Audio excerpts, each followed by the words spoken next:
thank you to all our sponsors who have been with us today. We are super grateful. To Easy Grab, we appreciate you. Muna Catering Services, we appreciate you as well. And of course, to every single one out there who is supporting us. It's time for us to delve into our main conversation for the day.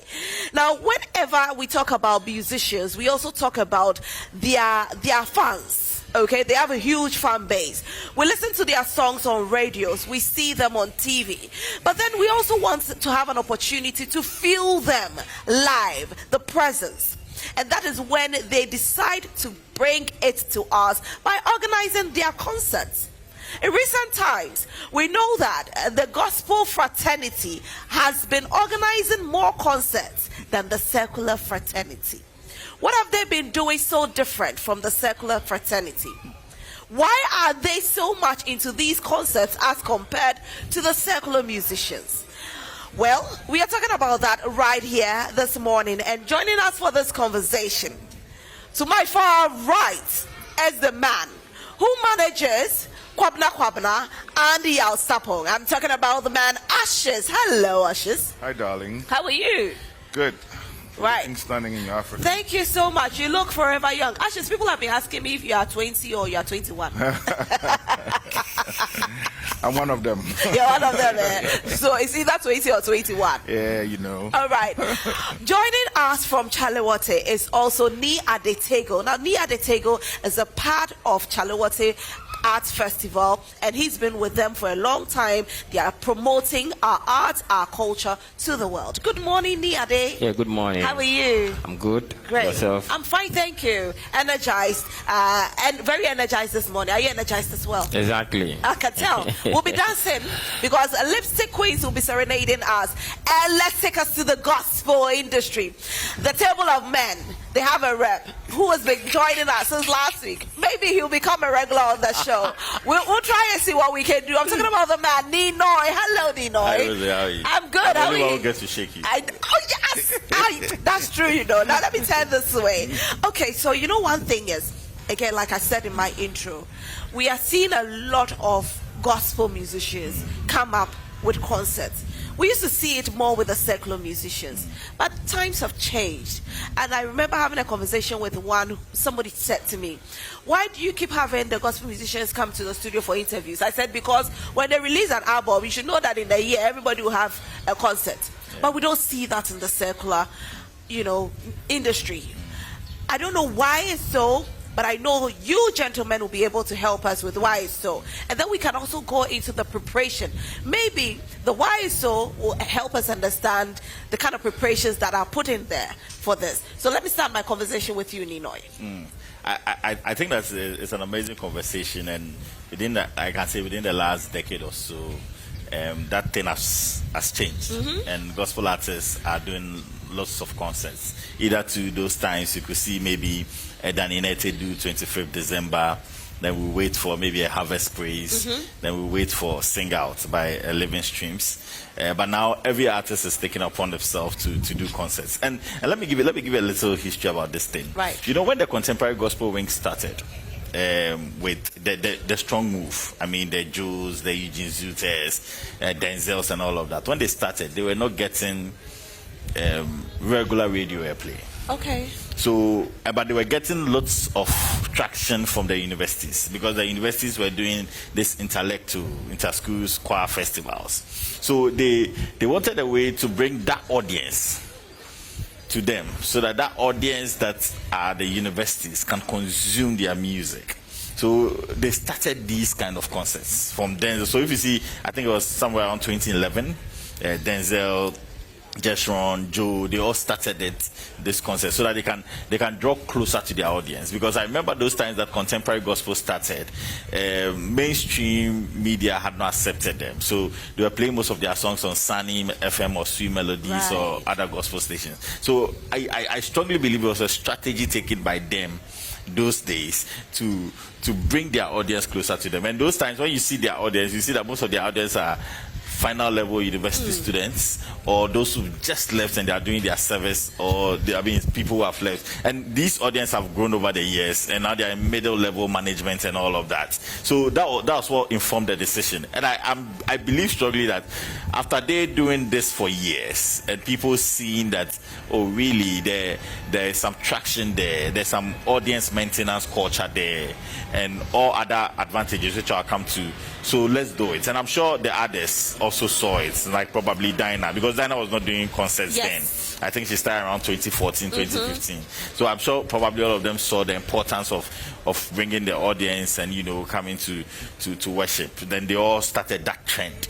And like I said last week, another advantage of these kind of concerts they do is that whilst they're trying to do their annual concerts and bring their audience together and celebrate Christ, they also get songs out of it. So they record the songs, the video, everything, and they try to fuse all these elements. So I believe that that's why now they have taken it upon themselves to do it annually. Almost everybody, even somebody who releases a song yesterday, also have a concert. Another concert, Wow.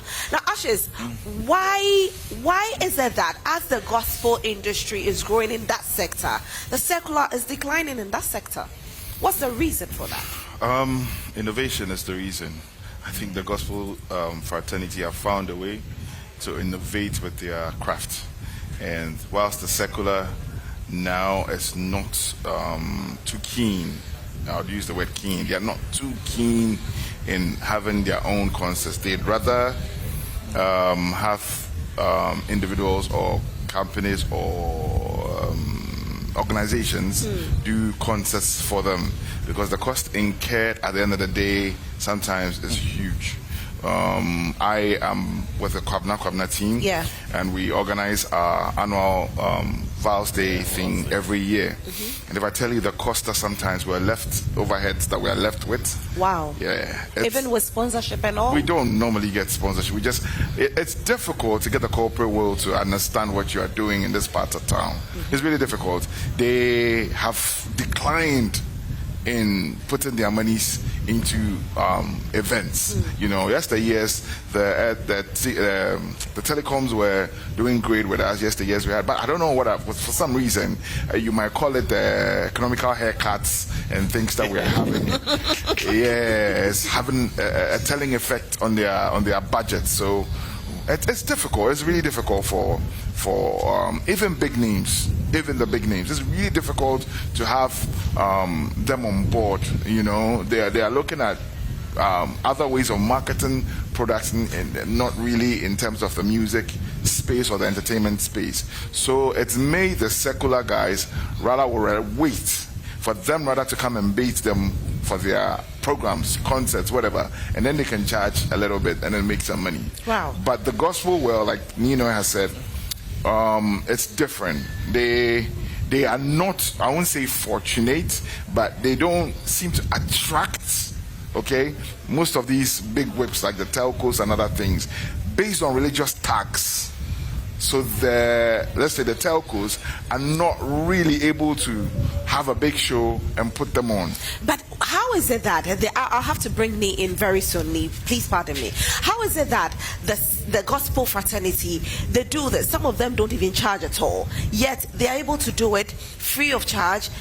They will still incur the cost, but they keep on doing it. But the secular musician will say, I've incurred the cost, hence I won't do it again. I'm not getting sponsorship. I'm not doing it. Most gospel musicians don't even have sponsorship at all. Yeah, that's what I'm saying, that the secular might be lucky to have a big company at the end of the year, middle of the year, quarter of the year, whatever it is, having a lunch, having something, company retreat, something, and would just call the secular guy, come and perform. So he makes his money. Yeah, so he has different avenues.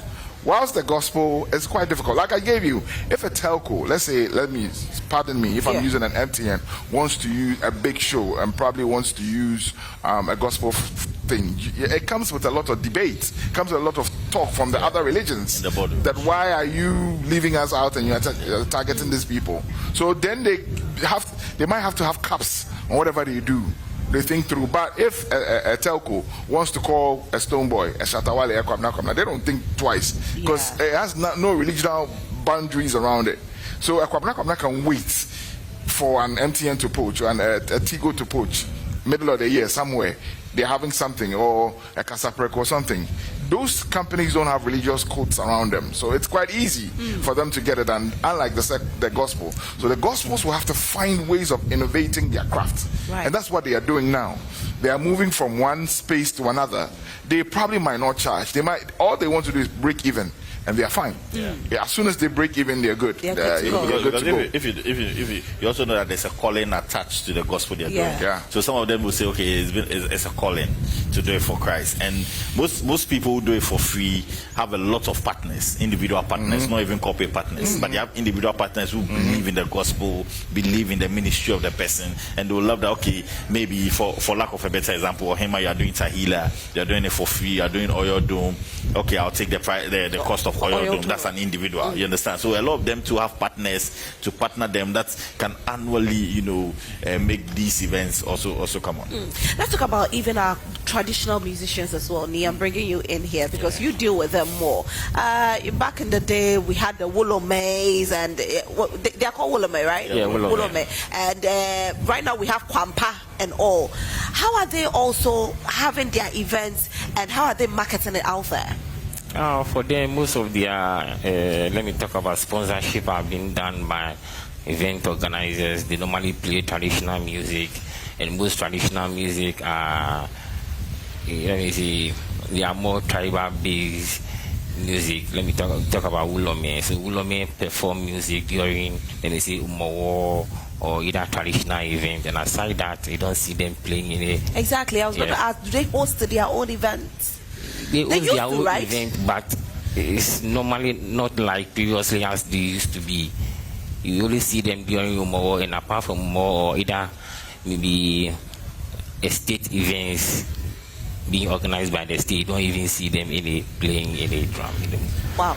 Nee, I have to bring you in here and ask what the preparations, the kind of preparations that as an artist you have to put in place to make sure you have a successful event. Because sometimes you sit back, you watch, you think, oh, it's an easy road, let me go do the same thing.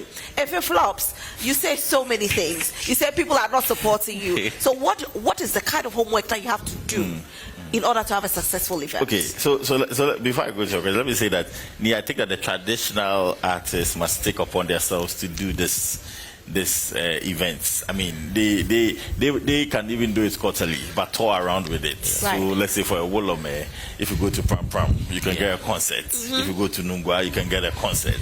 If you go to Tema, you can get a concert. If you go to Teshi, you can get a concert. And you might not even know the Ga community or the lovers of traditional music or the lovers of Wolome in Kumasi. So if traditional music, especially because right now they're not getting a lot of airplay, they can take it upon themselves to roam around with this. And like those days, Ashes would bear me out. Those days they were doing ban. Yes. And they were going to the ban villages. They can take it upon themselves and do that. And I'm sure that they're going to get a lot of benefits from that. Yeah. So in preparation, it's a lot goes into the preparation, especially when these artists, when you see them, they don't have professional event organizers within their circles. So a lot of preparations go into it. First of all, research. And most of these events have happened in Accra for the past like 10 years, 50 years. There's just a few of them, Joe, Dinah, and it's a few of them that go to Kumasi. Some have done Takrady and all of that. But most of them are in Accra. So the preparation aspect, normally I know some of them, for instance, Denzel, I know he does a 1 year preparation. I know Tahila too does a 1 year preparation, same as Joe.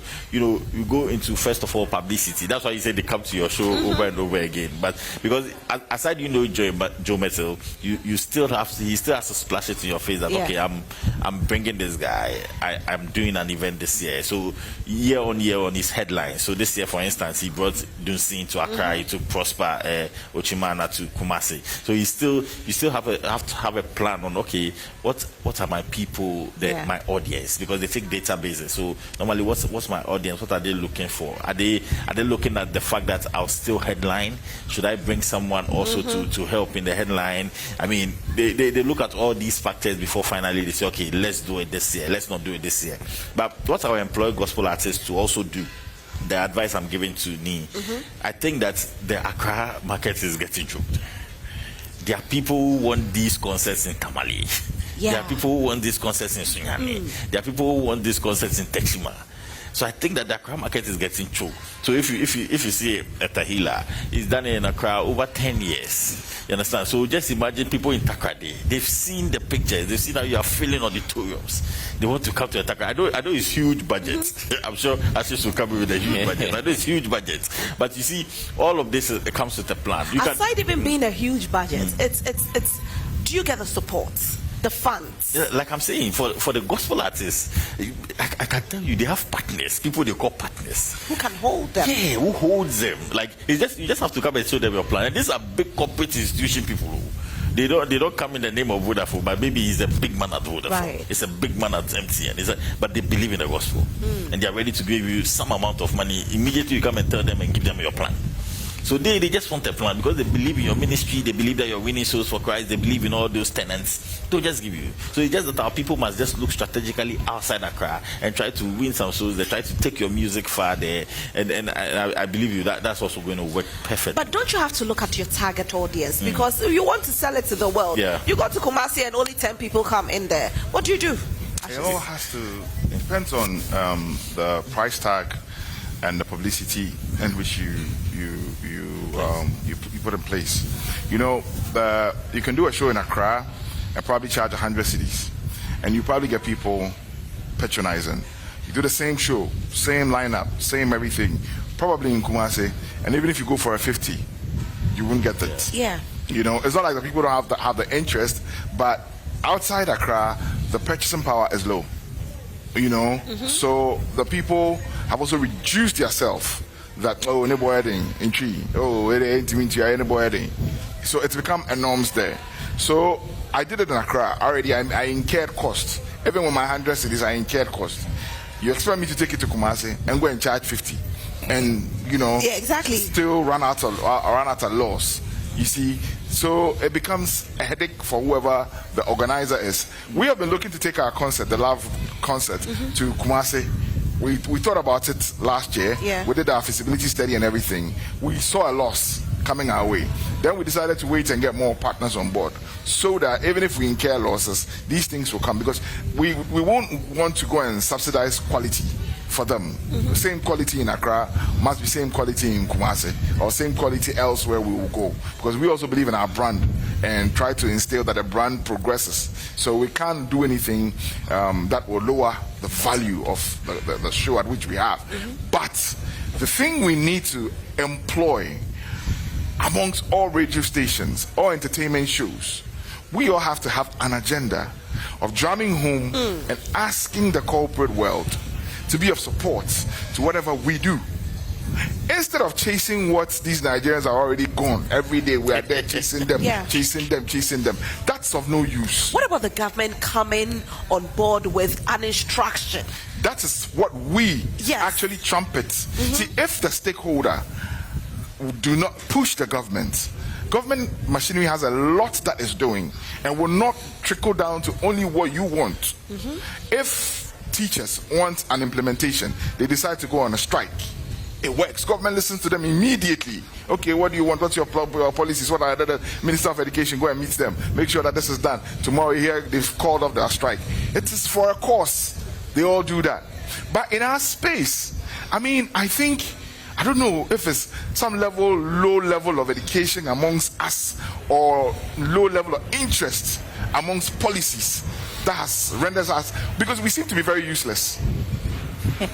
Truth be told, we seem to be very, very useless when it comes to policies. We haven't been able to force government to implement any policy that benefits us. We are always fighting on social media. That's all we know. You see, I use the Nigerian experience because, you see, there are so many companies sprung around Nigeria, right, which the Nigerian probably do not need to directly lean towards probably the alcoholic or the telecoms, right, and they can still get sponsors on their show. But in our country, here where we are, if you don't lean towards the alcoholic beverages or the telcos, you don't have a show. Which is quite sad. Yeah. Let me ask you, Nee. I mean, in the organizing of Chale, you are two knees. So there's Ni Ade and there's Ni Noi. Yeah. So I should be specific. If you go to a guy compound house and you say Ni, everybody will come out. Right, Ni Ade, talking about sponsorship, I mean, we know you opened up to sponsorship. How easy or how difficult was it to get? Initially, starting with Chale, it was very difficult. It was a based sponsorship from Manchayikwe. But as Chale wanted to grow up to a bigger space, there was a sponsorship from the Ghana Tourism Authority and other institutions that we were linking up to. But it's very tough or very easy to get this sponsorship. Quite tough. Quite tough. What about this year? Has it been easy? Has it been tough? Wow. Listen, but why is sorry to mention name? I don't need to. But why are some of the big name telcos not holding one of the biggest festivals that we have? Why are some of the big because we know we have to mention it sometimes. We know MTN made a profit of over 600 million or something. And so if you know you are making that kind of profit, why are you not supporting this? And that's why I'm asking the question: must the government enforce such a rule on these companies? No. Government cannot enforce any company to sponsor somebody. That's not government's job to do that. But there is a CSR rule. Yeah, that's still mandatory. It's not government's hand on that. There's a CSR rule, so you leave the person to make a decision. You understand? All we from our side, our space, need to do is ask questions, be able to ask government to put waivers on certain policies or certain taxes that makes these people comfortable for them to be able to sponsor us. Yeah, okay. You see, if we don't champion a cause for these things to become a norm, for them to understand that, okay, because we're getting waivers here, we're also coming in here to support the entertainment industry, right? And then we as entertainers need to also check ourselves. You know, these companies, one of the reasons why they are shunning us or frowning against us is they give us budget and we don't actually do exactly what we say we'll do. You understand me? We say left, we should say right. We tell them that we'll bring this, we'll do this, and then they come and they don't see nothing. That is another conversation. And also, also, there's a data conversation in this sponsorship thing. You know, the data we pick, or if we pick at all, what data do we share with them? Because every company has a target market it wants to reach. Yeah. So maybe if you go to an MTN, maybe they have a product for students. So if you share data with them, okay, last year my concert, 5,000 people came. This percentage were students. This percentage was this. Because probably they have specific products to meet those specific. But do you pick data from? Must you wait to have a 5,000 people coming in before? Because there are people who are new in the industry.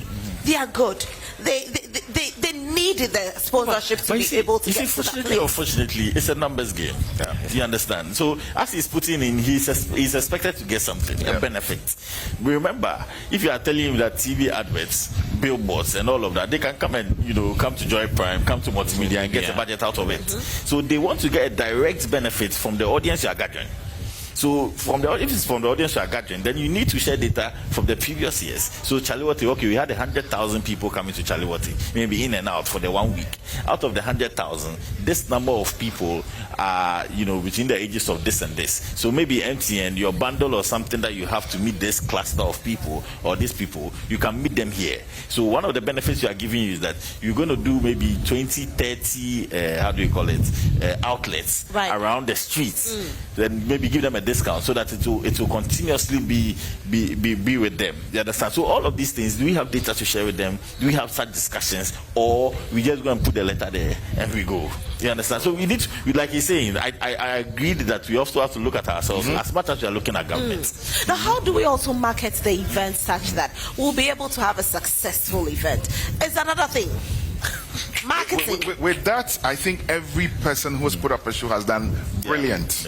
I don't know any Ghanaian artist who's decided to put up a show and stayed in a room and expected people to come and then they just sprung up. No. Even the Shatawale, who probably commands the streets, when he had a show at the stadium right behind us, he did a lot of social media work, he did a lot of radio work. The traditional media and social media. He did something.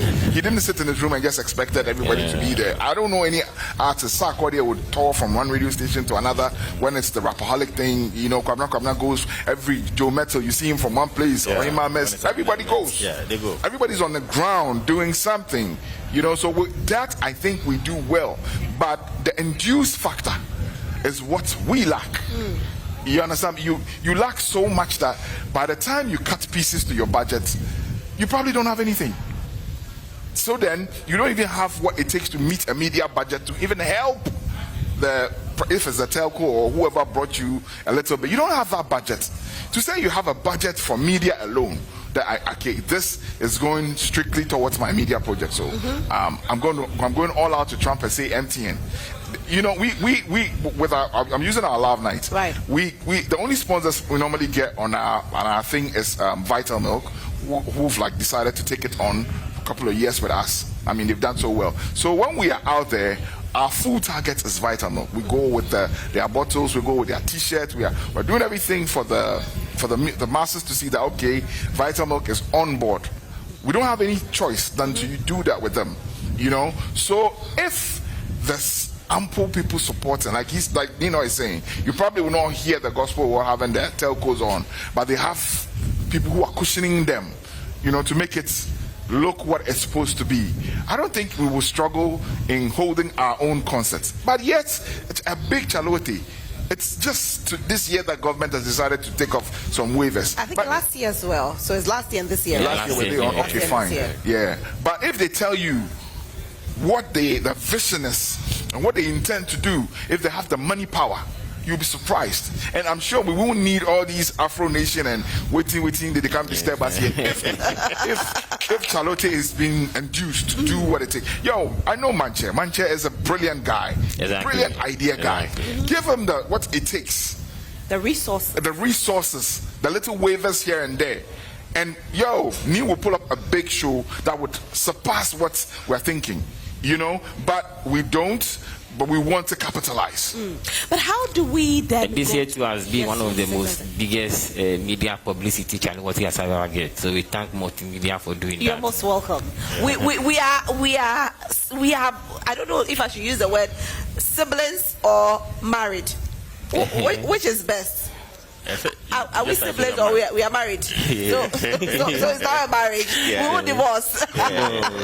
We are not divorcing. But you see, the thing to do with as an artist, and I want to have a successful show, I go to someone and I tell the person I want sponsorship. Sometimes they think about the money that you are taking as well. You are going to enrich yourself. So why should they give you money if at the end of the day you are enriching yourself? I mean, how do you sell yourself to the corporate body without them thinking that you're enriching yourself? Selling yourself to the corporate body is one of the major, streams before you can even get it. You understand? Enriching yourself, I mean, it comes after you have delivered whatever you want to deliver. So they themselves in their heads, they know that some of the percentage will go to enrich yourself. But the fact is that you must make them, you see, they are there to also get a benefit. So make them understand the benefits. If you make them understand the benefits, trying to even take the full cost of the event, they're fine. So for lack of a better term, let's even use VGMA. And you see the large budget line they give to Charterhouse. Look at the publicity nationwide, even when the nominees are released. And it's still VGMA. And Vodafone gets constant publicity out of it. And every radio station, whether Charterhouse has approached the radio station or not, are discussing it. And Vodafone will come up. You understand? That mileage they get throughout Ghana and even sometimes outside of Ghana to international radio, TV and all of that, it's a huge mileage for Vodafone. You understand? So what benefits are they getting? We need to sit them down. Maybe when you write it on paper, they will not understand. So try your best, and if it's even the lowest person at the corporate comms department, start explaining from that line upwards. It's good that relationship and people also matter. But trying to get a clear cut for the benefits they are going to get. Because it's only when you state great benefits that somebody will open the doors to you. But if you come and put your proposal and say, okay, give me 100,000 because I am Joe Meta. Don't do it. Don't do it. But how do you even get to them? How do you get to the top? Because sometimes we know Ghana here, somebody has to hold your hand. You see, the thing is that I've always been saying, I'm in corporates. Most of the time, the guys at the top, they don't have a lot of time to listen to the explanation. most of the times it's these corporate comms guys that we need to get to and make them understand the vision. You understand? Yesterday I saw one guy from a company coming to our head of corporate comms to explain the benefits and the vision. And she called me in the meeting to properly have a discussion about it too. And you see, some of these people, you are trying to get to the top, but the top don't believe you that much. So maybe you get to the corporate comms guy who the top has employed to be in that position and explain the vision to him. And after explaining the vision to him, he will carry it because the top people believe in that person more than you. So you go into the top, some of them will even say, okay, let's go to that corporate comms guy. And maybe you not sell the thing well to him. So the top person will ask, oh, this one there, I know the things. You understand? So I think that you should look at the corporate comms people. Even if you don't know what the company does and have conversations, like normal conversations with them, you come out and discover something that they need out of it. Then you can draft a proper proposal and have conversations. Let's go to the main event. Don't we have too many cliche events? Artiste comes out, sings, backup dancers, they go. Nothing extra. Events. Even gospel events, same thing. Cliche. Comes to sing, praise in tongues, say, oh, come and accept your Lord, Jesus as your Lord and personal Savior. But gospel events. But what is it? Is it church? Is it a gospel event? What exactly are we giving out that day? Because as much as I'm listening to your song and I might be praying to the song, I'm coming there. Is it an atmospheric experience I want, or I'm also looking at a performance? Okay, there are two things before probably Ashes and Ye comes in. There are two things. Some of them create atmosphere just for worship. Come worship, go. Some of them also have a concept of I'm doing a concert. So they have all some other elements of some of the crafts. The performances are crafted properly with dances, with flags, with all of that. But some of them, they say, okay, I'm just creating an atmosphere, come and worship like a church. And most of those events are the free ones. Okay. Just come and worship and go. And some of them, especially the charged ones, they properly calculate. And even some of them, even when they are performing, it's not the same song you hear on the record. They've tweaked this a little, added another one. Right. All is part of the performance. It's not about only the dancers and the flag. All is part of the performance. How they end this song, bring this song in, the transitions, the transpositions, and even the experience you get from outside. Some of them even give opportunities. Okay, you can take pictures with them for a certain while. So yes, some of them are cliche, but at times my people need to look at innovating in the right way, so that probably will not also go over. Because the time will come, people will be tired of it. People will say, if I go, it's the same old thing. Yeah, you see, that is why I'm saying that will be the Accra audience. That will be the Accra audience. Yeah, you'll be tired. The time will come, the Accra audience, you say, okay. But if you, for instance, make them miss a year or two, especially with the gospel guys who do it annually, make the Accra audience miss a year or two, and you go around and come back. No, come. Again, let me come to the secular musicians. A cliche again. I mean, going to a concert, Shatawale's concert, I know we'll have the young artists come out till Shatawale comes out and comes to dance, sometimes go half naked. But it's the same thing. You go to, but he's good at what he does though. Yeah. But I'm just saying that the repetitiveness could be a cliche at a point in time. Probably right now it's not. We look at Sarkodie. We are getting the same experience. I mean, same songs back to back. His songs are bangers. So when I hear the songs, whether Sarkodie is dancing or he's not dancing, whether he's singing or whether he's showing so that's the experience. But there's going to be a time that I'm going to be tired of it. What renovative ideas can they put in there? Look at Ashake. He came out of a helicopter. Are we going to have that ever happen? And after the helicopter? After the helicopter. He went on stage and he didn't. No, but it's still a part of the craft. Yeah, but then you see, when you have the budget to bring a helicopter, I'm sure you bring a helicopter. If I have the budget to drench a sea to the conference center, I'll bring it's all about the budget. Yeah. If you don't have that much of a budget, you'd go with a normal experience. I mean, Bob Marley sang on a microphone and to a crowd in 1957, and it's still the same. We're still singing through the same medium, It's the experience that you, the listener, you, the audience, are coming to have. That's what's most important. We try, year by year to get some innovations, to try and make the stage look different, look a bit colorful, bring a little dancers. It's all part of the thing. Just like you say, if you like Kwabna, whatever I he love sings, Kwabena Kapra, though. I love Kwabena whatever Kapra. he's singing Yeah. gets you going. But that doesn't mean we want to be lazy. Like I'm saying, if we have enough to bring, to make the stage look like, something else, we will do it. But largely, the budget restrains your ideas. No, but Ashes. But is it the budget? Okay. You see, the experience is not only from the stage presence or how it comes on stage, even the arrangement of the song. Yeah, it's all I'm part. not can do an assault. It's all part. And Yeah. last 3 years, that's not the That's not the same arrangement. That's what the we do year by year. Year Year by also year, we gives you try the to twist. Experience. because you come and see something unique. Like, okay, look at how they've done it. I mean, you've not seen it before. So all is part of the experience. It's not only the stage crowd, how you enter, what they wear. No, it's the music. In fact, I'm even concerned about the music, how you arrange it and all. That's why initially mentioned about Yeah. innovating. You have to be innovative and to speed up your craft. So that's all part of the preparation. Yeah. But do the musicians really consider the craft parts that much? Everyone would wish that at the end of their show, everybody goes like, wow. Everyone would wish like that.